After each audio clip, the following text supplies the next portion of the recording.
आषाढी एकादशी निमित्त श्री क्षेत्र दुधगाव येथे भागवत संप्रदाय सेवा मंडळाचा भक्तिमय कार्यक्रम उत्साहात संपन्न।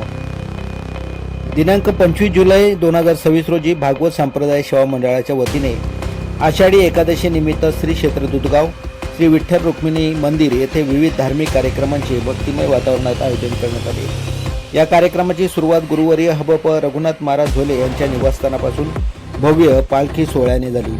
वाचिन, सप्रेवाडी आणि दुधगाव असा पालखीचा मार्ग असून या सोहळ्यात सुमारे 60 वारकरी भाविकांनी उत्स्फूर्त सहभाग नोंदवला।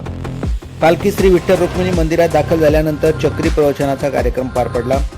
यामध्ये जवळपास 8 वारकरी प्रवचनकारांनी आपल्या ओजस्वी वाणीने उपस्थितांना अध्यात्म, भक्ती आणि वारकरी संप्रदायाचे महत्त्व पटवून दिले। त्यानंतर हरिपाठाचे आयोजन करण्यात आले होते।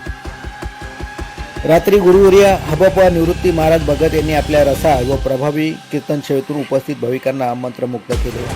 कीर्तनानंतर रात्रभर हरिजागर करण्यात आला। पहाटे काकडा आरतीने विठ्ठल रुक्मिणीचे दर्शन घेऊन अत्यंत भक्तिमय वातावरणात कार्यक्रमाची सांगता झाली। या संपूर्ण कार्यक्रमामध्ये दुधगाव ग्रामस्थांचा विशेष सहभाग व सहकार्य लाभले।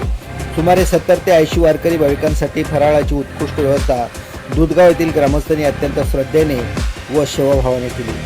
त्यांच्या या मोलाच्या सहकार्याबद्दल भागवत संप्रदाय सेवा मंडळाच्या वतीने दुधगाव ग्रामस्थांचे मनपूर्वक आभार व्यक्त करण्यात आले। या संपूर्ण कार्यक्रमामध्ये भक्ती, नामस्मरण, वारकरी परंपरा आणि सामाजिक एकोप्याचे प्रेरणादायी दर्शन घडले। असा हा भक्तिमय सोहळा संपन्न झाला।